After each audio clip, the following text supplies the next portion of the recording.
guys, this is Mr. X here. So இன்றைக்கி என்ன topic பார்க்க போகிறோம் அப்படின்னா ஆக்சுவலி ரொம்ப பேசிக்கான டாபிக் எஸ்எம்சி. ரொம்ப பேசிக்கான டாபிக், எல்லாரும் எல்லா பக்கமும் பேசிகிட்டு இருக்கிற, எல்லா இடத்துலையும் மென்ஷன் ஆகிக்கிட்டு இருக்க ஒரு டாபிக் என்ன அப்படின்னா SMC, which is smart money concepts known as SMC. Okay, SMC அப்படின்னா என்ன? இது smart money concepts. Okay, first பேர்லேருந்தே ஆரம்பிப்போம். Smart money concepts. ஓகே, அப்போ இந்த கான்செப்டை யூஸ் பண்ணி ட்ரேட் பண்ணுறது எல்லாமே ஸ்மார்ட் மணி கான்செப்ட் அப்படின்னா, அப்போ மற்ற கான்செப்டை யூஸ் பண்ணுறது எல்லாமே அப்போ என்ன? இது ஸ்மார்ட்னா மற்றதெல்லாம் ஒன்று லூஸா, லைக் மற்றதெல்லாம் டம் மணி கான்செப்டா? அப்படியே இதை ஸ்மார்ட் மணி கான்செப்ட்னு சொல்கிறோம். இது ஏன் ஸ்மார்ட் மணின்னு வந்தது, பேர் வருது? மற்றதை காட்டிலும் இது ஏன் ஸ்மார்ட், இந்த கான்செப்ட் ஏன் ஸ்மார்ட் அப்படின்றத பார்ப்போம். ஸோ அதை பார்க்குறதுக்கு முன்னாடி ஃபஸ்ட்டு பேசிக்கான ஒன்று, ட்ரேடிங்னா என்ன? அதாவது what is trading? First of all இது என்ன? ட்ரேடிங் எப்படி நடக்கும்? அதாவது பேசிக்காக ட்ரேடிங்கிறது எப்படி நடைபெறும்? சிம்பிளி ட்ரேடிங் அப்படின்னா ஒன்றும் இல்லை. ட்ரேடிங் அப்படின்றது it is equal to transaction. என்னடா அது ட்ரேடிங் ஈக்குவல் டு டிரான்சாக்ஷன் சொல்கிறாங்களே அப்படின்னு பார்க்குறீங்களா? ஆக்சுவலி இதுதான் ட்ரூ. அதாவது இப்போ திடீர்னு மார்க்கெட் மேலே போகுது அப்படின்னா அங்கே வந்து பையர்ஸ் அங்கே வந்துட்டாங்க, இங்கே வந்து ஃபுல்லாக பை பண்ணிட்டாங்க அப்படின்றதெல்லாம் அப்படி சொல்லுவாங்க. ஆனால் ஆக்சுவல் மீனிங் என்ன அப்படின்னா, அங்கே ஒரு டிரான்சாக்ஷன் நடந்திருக்கு. அதாவது செல்லிங்கும் நடக்கும், பையும் நடக்கும். அதுக்கு பேர் தான் டிரான்சாக்ஷன். அதாவது ஒரு கடைக்கு போய் கொடுத்து நம்ம காசு கொடுத்து ஒரு பொருள் வாங்குகிறோம், அதுக்கு பேர் டிரான்சாக்ஷன், அதுக்கு பேர் தான் ட்ரேடிங். ஸோ அதே மாதிரி இங்கே காசு கொடுத்து ஷேர்ஸ் வாங்குகிறோம், அதுக்கு பேர் தான் ட்ரேடிங். அதாவது ஒன்று பை பண்ணி ஒன்று செல் பண்ணுறோம். ஸோ அதுதான் ட்ரேடிங்.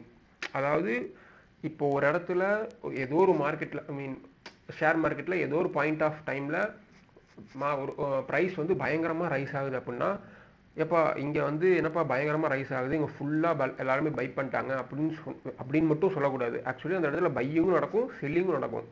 என்ன, செல்லிங் வந்து நார்மலாக நடக்கும், பையிங் அக்ரெசிவ் பையிங் நடக்கும். அதனால தான் அது வந்து டக்குன்னு பம்ப் ஆகும்.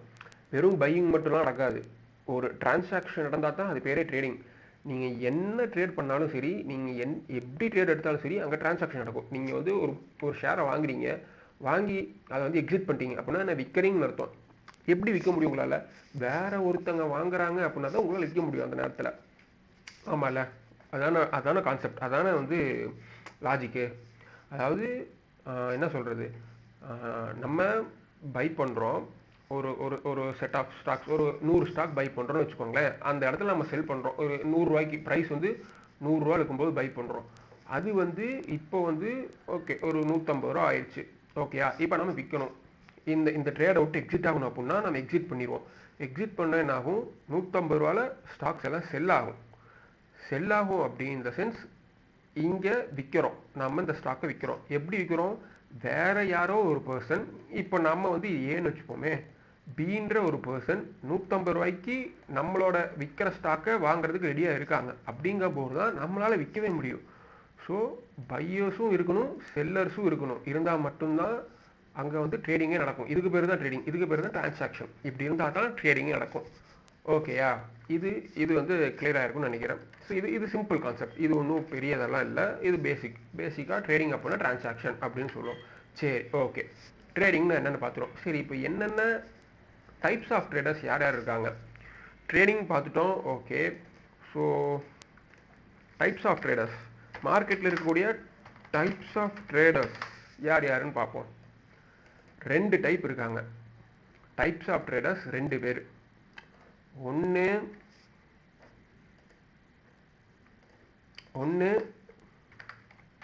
ரீட்டைல்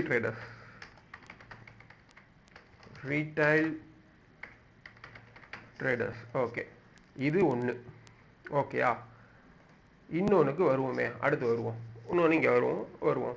ஸோ ரீட்டைல் ட்ரேடர்ஸ்னால் என்ன?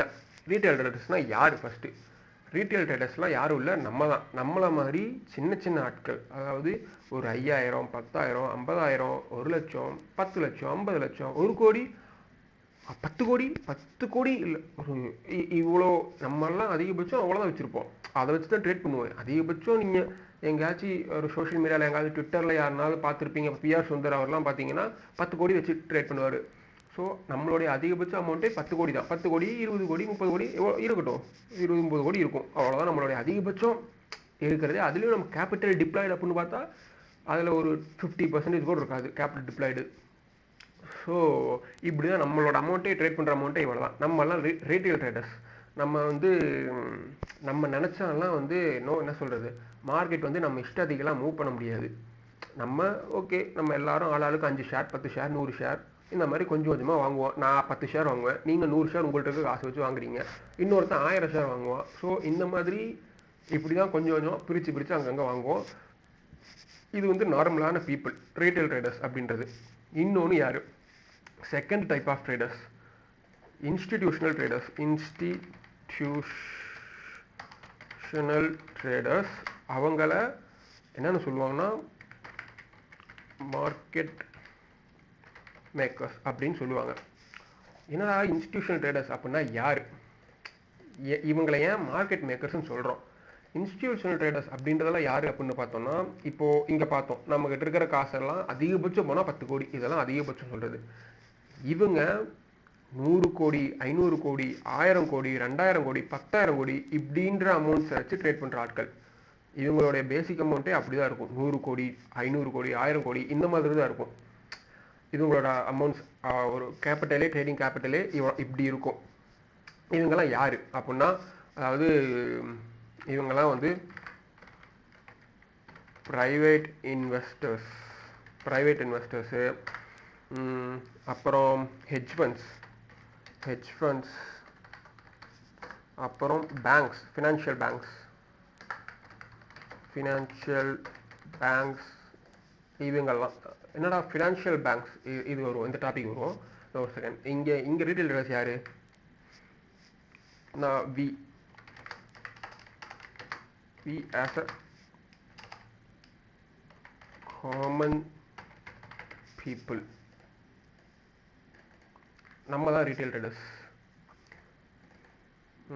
சரி, okay. Private investors, hedge fund managers, financial banks இவங்கெல்லாம் மார்க்கெட் மேக்கர்ஸ். இவங்களை ஏன் மார்க்கெட் மேக்கர்ஸ்ன்னு சொல்கிறோம்? அதாவது மார்க்கெட் மேக்கர்ஸ், அதாவது மார்க்கெட்டே இவங்க தான் உருவாக்குறாங்களா அப்படின்றதான் இந்த லிட்டரல் மீனிங். அப்படின்ற சரியா ஏன் அப்படின்னு பார்ப்போம். அதாவது இவங்க நினச்சா ஒரு நிமிஷத்தில் ஒரு செகண்டில் மார்க்கெட்டை இவங்க நினச்ச போக்குக்கு மாற்ற முடியும். திடீர்னு மார்க்கெட் வந்து செல் ஆகும், திடீர்னு அப்படியே கிராஷ் ஆகும். அதெல்லாம் இவங்க நினச்சா பண்ண முடியும். இவங்க ஸ்பான்சர் பண்ணுவாங்க. இவங்க ஸ்பான்சர் பண்ணால் ஒரு கேண்டில் சடனாக பெருசாக வரும். அந்த மாதிரி நடக்கும். அதாவது இந்த ஸ்கேம் 92 அந்த மாதிரி சீரீஸ்லாம் பார்த்துருந்தீங்கன்னா தெரியும். டக்குன்னு பம்ப் ஆகும், டக்குன்னு டம்ப் ஆகும். இப்போ ரீசெண்டாக கூட GME கேம் ஸ்டாப்பு அது வந்து இப்படி ஆச்சு. டாஜ் காயின் எல்லாமே இப்படி தான் ஆச்சு. ஸோ இவங்க வச்சிருக்கிற அமௌண்ட்லாம் 100 கோடி 1000 கோடி இந்த மாதிரியான அமௌண்ட்டு. ஓகே, இவங்க ட்ரேட் பண்ணுவாங்க, இவங்களும் ட்ரேட் பண்ணுவாங்க. இவங்க தான் வந்து 90% ஆஃப் த மார்க்கெட் கேபிட்டல் இவங்கள்ட்ட தான் இருக்குது. 90% ஆஃப் தி மார்க்கெட் கேபிட்டல் இவங்கள்ட்ட தான் இருக்குது. நம்மலாம் சேர்ந்து அதிகபட்சம் 10% தான். மொத்த மார்க்கெட்டில் நம்ம வச்சிருக்கிற நம்மளோட கான்ட்ரிபியூஷன் 10% தான்.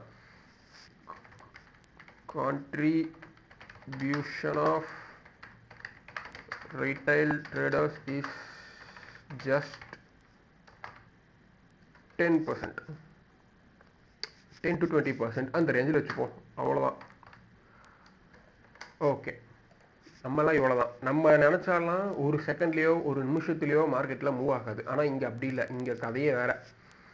ஓகே, ஃபஸ்ட்டு இந்த ஃபினான்ஷியல் பேங்க்ஸ் இந்த மேட்ரு வருமே. இவங்க ப்ரைவேட் இன்வெஸ்டர்ஸ் அப்படின்றது இப்போ ஃபார் எக்ஸாம்பிள் இப்போ ஜியோ கம்பெனி இருக்குது, ரிலையன்ஸ். அவங்க ரிலையன்ஸ் வந்து அவங்க வரக்கூடிய லாபத்தை வேறு சில பிஸ்னஸில் இன்வெஸ்ட் பண்ணுவாங்க. அது அந்த மாதிரி அவங்க வந்து ஷேர்ஸையும் ட்ரேடிங்கும் பண்ணுவாங்க. ட்ரேடிங் பண்ணியும் ப்ராஃபிட் பண்ணுவாங்க, ப்ராஃபிட்டபிளாக இருக்கும்னு நினைப்பாங்க. ஹெட்ஜ் ஃபண்ட்ஸ்ன்றது தனி, அது விட்டுருங்க, அது வேணாம். ஃபினான்ஷியல் பேங்க்ஸ், அதாவது பேங்க்ஸும் ட்ரேட் பண்ணுவாங்க. அதாவது லைக் ஃபார் எக்ஸாம்பிள் இப்போ நம்ம ஊரில் எடுத்துவோமே, SBI, ஆக்சிஸ், கோட்டாக் பேங்க், இவங்களும் ட்ரேட் பண்ணுவாங்க. இதெல்லாம் வந்து ஃபாரெக்ஸில் ஆக்சுவலி அவங்க ஃபாரினில் பார்த்தா சென்ட்ரல் பேங்க்ஸ் அவங்க எல்லாமே ஓப்பனாக அவங்கள ட்ரேட் பண்ணுவாங்கன்னு எல்லாத்துக்கும் தெரியும். அவங்க அது எல்லாத்துக்கும் நம்ம ஊரில் வந்து அது இன்னும் அவ்வளோ ஓப்பனாக இல்லை. இப்போ எஸ்பிஐ ட்ரேட் பண்ணுவாங்க, நம்மள மாதிரி எஸ்பிஐயும் ட்ரேட் பண்ணுறாங்க அப்படின்றதே ஒரு ஒரு ஷாக்கான விஷயம் தான். ஆனால் அவங்க ட்ரேட் பண்ணுவாங்க, எஸ்பிஐ வந்து ட்ரேட் பண்ணுவாங்க.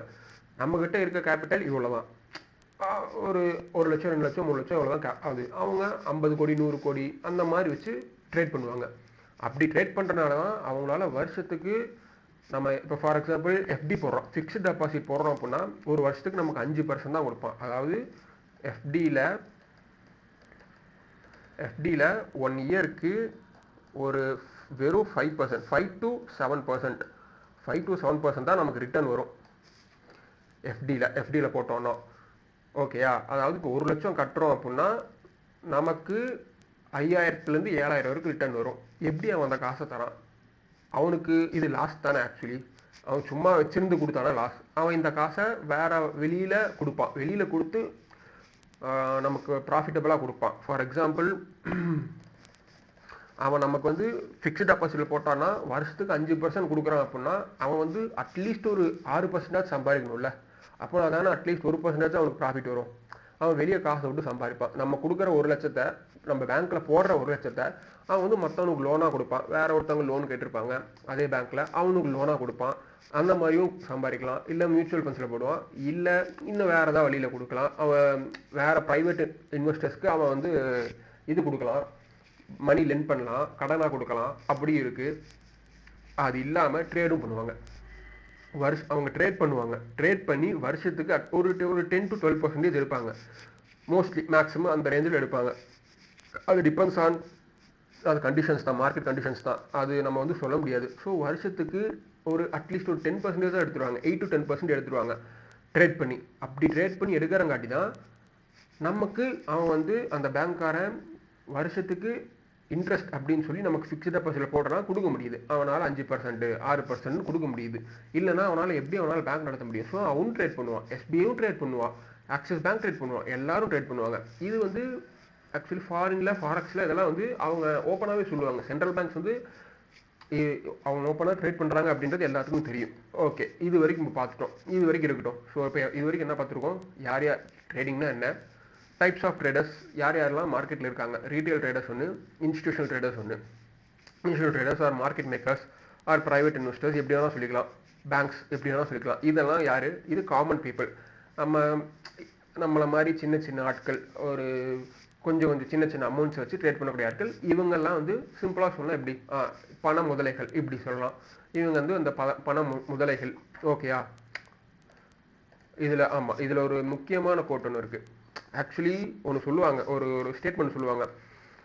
10% of the people decides the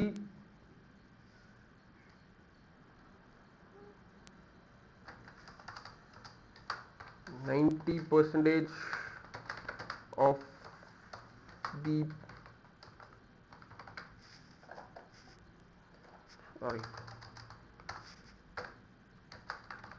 10% of the people controls something. இந்த மாதிரி தான் வரும். 10% of the people controls the 90% of the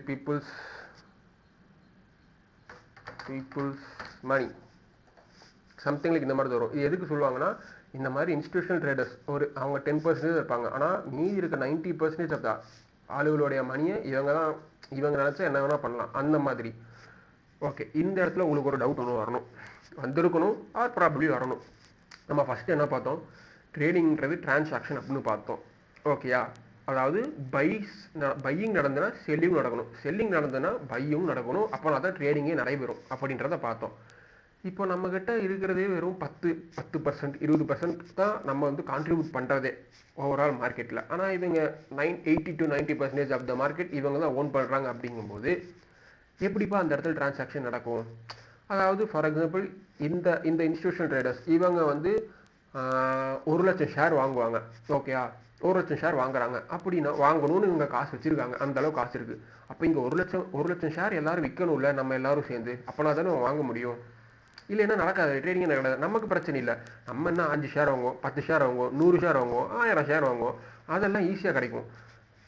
person ஏ வந்து 500 ஷேர் வாங்குவான், பர்சன் பி வந்து 1000 ஷேர் வாங்குவான், பர்சன் சி வந்து 500 ஷேர் விற்பான், பர்சன் டி வந்து 1000 ஷேர் விற்பான். ஸோ அப்படிங்கும்போது நமக்குள்ள இந்த டிரான்சாக்ஷன் ஈஸியாக நடந்துக்கும். இவன் 1,00,000 ஷேர் வாங்கணும்னு நிற்பான், அவனுக்கு எப்படி நடக்கும்? 1,00,000 ஷேர் இங்கே விற்றா தான் நடக்கும். ஒருத்தன் 500 ஷேர் ஒருத்தன் வைப்பான், ஒருத்தன் 600 ஷேர் விற்பான். இப்படி கொஞ்சம் கொஞ்சமாக சேர்த்தாலும் பாதி பேர் விற்பாங்க, பாதி பேர் வாங்குவாங்க. அப்போ அட்லீஸ்ட் ஒரு 50% விற்பாங்க, அட்லீஸ்ட் 50% வாங்குவாங்க. அப்படி வச்சா கூட இவங்க நினைக்கிற மாதிரி 1,00,000 ஷேர்லாம் வாங்க முடியாது. அவன்கிட்ட அவ்வளோ காசு வச்சுருந்து அவங்க ஒன்றுமே ட்ரேடிங்கே பண்ண முடியாது. ஸோ அவன் எப்படி பண்ணுவான் ட்ரேடிங்கு? ஏன்னா ட்ரேடிங் அப்படின்றது டிரான்சாக்ஷன், ஆமாம்ல. ஸோ அப்போ டிரான்சாக்ஷன் இங்கே நடக்க முடியாது. எப்படி அவன் வந்து இது பண்ணுவான்? அதாவது ஒரு என்ன சொல்கிறது, ஒரு பழக்கடைக்கு போகிறோம்.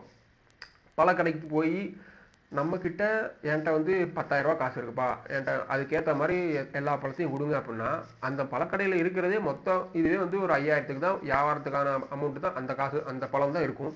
10,000 நீட்டிட்டு எனக்கு 10,000க்கு பழம் வேணும்ப்பா அப்படின்னு கேட்டால் அவன் எப்படி கொடுப்பான்? கொடுக்க முடியாது அவனால். ஸோ இப்போ நான் வாங்கணும், எப்படி வாங்குறது? எனக்கு வந்து இப்போ 1,00,000 ஷேர் வாங்கணும், நான் எப்படி வாங்குவேன்? எப்படி வாங்குவேன் அப்படின்னா, நான் ப்ரைஸை மேனிப்புலேட் பண்ணுவேன். அதாவது வாட் வில் ஐ டூ அப்படின்னா,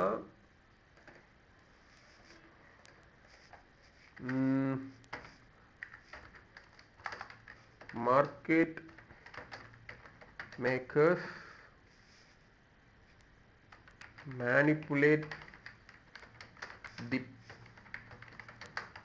price to do whatever they want. அவங்க ப்ரைஸை மேனிப்புலேட் பண்ணுவாங்க. அவங்களுக்கு என்ன பண்ணணும்னு தோணுதோ, என்ன நினைக்கிறாங்களோ அதுக்கேற்ற மாதிரி மேனிப்புலேட் பண்ணுவாங்க. சரி, மேனிப்புலேட்னா என்ன? எப்படி ப்ரைஸை மேனிப்புலேட் பண்ண முடியும்? அவங்க தான் காசை வச்சு, இப்போது ஃபார் எக்ஸாம்பிள் அவங்கள்ட்ட 1,00,000 ஷேர்ஸ் அவங்க வச்சுருக்காங்கன்னா, அவங்க மொத்தத்தையும் ஒரேடியே விற்றாங்கன்னு வைங்களேன், மார்க்கெட் கிராஷ் ஆகிரும், அப்படியே விழுந்துடும். அதாவது மார்க்கெட் வந்து பயங்கரமாக டாப்பில் போயிட்டு இருக்கும். திடீர்னு செல் பண்ணிட்டாங்கன்னு வைங்களேன், எல்லாரும் செல் பண்ணாங்கன்னா மொத்தமாக அப்படியே கிராஷ் ஆகிரும் மார்க்கெட்டு. அவ்வளோதான், அதுக்கப்புறம் ரெக்கவரே பண்ண முடியாது, ரொம்ப கஷ்டம் அது. அப்படி பண்ணால் நடக்காது. மார்க்கெட் அப்புறம் ஒன்றுமே இல்லாமல் போயிடும், மொத்தமாக விழுந்துடும். அப்படி பண்ண முடியாது. ஸோ அவங்க என்ன பண்ணுவாங்கன்னா, மார்க்கெட்டை மேனிப்புலேட் பண்ணுவாங்க. எப்படி மேனிப்புலேட் பண்ணுவாங்க? ப்ரைஸை எப்படி மேனிப்புலேட் பண்ணுவாங்க? எப்படி பண்ணுவாங்கன்னா, நியூஸ் மூலிமா பண்ணுவாங்க. இது ஒன் வே. எப்படி மேனிப்புலேட் பண்ணுவாங்கன்னா, நியூஸ் மூலிமா பண்ணுவாங்க. அதாவது சரி, இது எப்படின்னு பார்ப்போமே. நியூஸ் மூலிமா எப்படி மேனிப்புலேட் பண்ணுவாங்க? ஃபார் எக்ஸாம்பிள், ஒரு ஷேர் லெட்ஸ் சே என்ன சொல்லலாம், ஓகே, ரிலையன்ஸ், இல்லை இதெல்லாம் அதானி வச்சுப்போமே. அதானி ஓகே வேணாம், ஐடிசி இது பெஸ்ட் எக்ஸாம்பிளாக இருக்கும். ஐடிசி வைப்போம். ஐடிசி வந்து ஃபுல்லாக ஏறிக்கிட்டே இருக்குது. ஓகேயா, லாஸ்ட் இயர் ஏறிக்கிட்டே இருந்துச்சு. நம்ம என்ன நினைப்போம்? ப்ரைஸ் ஏறிக்கிட்டே இருக்குது, வாங்கப்பா எல்லோரும் வாங்குவோம் அப்படின்னு நினைப்போம். அடுத்த நியூஸில் இந்த வாரம் நியூஸ் வீக்லி அப்டேட்ஸ்லாம் போடுவாங்க. சில ஆப்ஸில், சில வெப்சைட்ஸில் அதெல்லாம் போடுவாங்க. எக்கனாமிக் டைம்ஸ்லையோ இல்லை மணி கண்ட்ரோல் ஆப்ஸ்லையோ அதெல்லாம் போடுவாங்க. ஐடிசி வந்து ஏறப்போகுது, நெக்ஸ்ட் வீக்கும் அது ஏறும், நெக்ஸ்ட் 1 மந்த்துக்கு அது வந்து பைசிங்காக தான் இருக்கும், ஸோ நீங்கள் வாங்குங்க அப்படின்னு சொல்லுவாங்க. ஸோ நம்மளும் அதை கேட்டு வாங்குவோம். நம்ம வாங்கின நேரமோ என்னவோ, வாங்கின உடனே அது ப்ரைஸ் கீழே போக ஆரம்பிக்கும். வாங்கினதுலேருந்து ப்ரைஸ் கீழே தான் போயிட்டு இருக்கும், ஒன்றுமே இருக்காது, ப்ரைஸ் மேலேயே போகாது. என்னடா அது இவ்வளோ நேரம் மேலே போயிட்டு இருந்தது, நம்ம வாங்கின உடனே இப்படி போயிடுச்சு, நல்ல நேரம் நமக்கு அப்படின்ட்டு இருப்போம். ஆனால் ஆக்சுவலி அது பேர் தான் மேனிப்புலேஷன். என்ன பண்ணுவாங்கன்னா, இந்த மார்க்கெட் மேக்கர்ஸ் அவங்களுடைய பிஆர் மூலியமாவோ அவங்க ஃபண்ட் பண்ணி, அவங்க ஸ்பான்சர் பண்ணி இந்த மீடியா கிட்ட நெக்ஸ்ட் வீக் எங்களோட இந்த ஷேர் வந்து ப்ரைஸ் ஏறப்போகுது அப்படின்னு சொல்லி நியூஸ் பப்ளிஷ் பண்ணுவாங்க.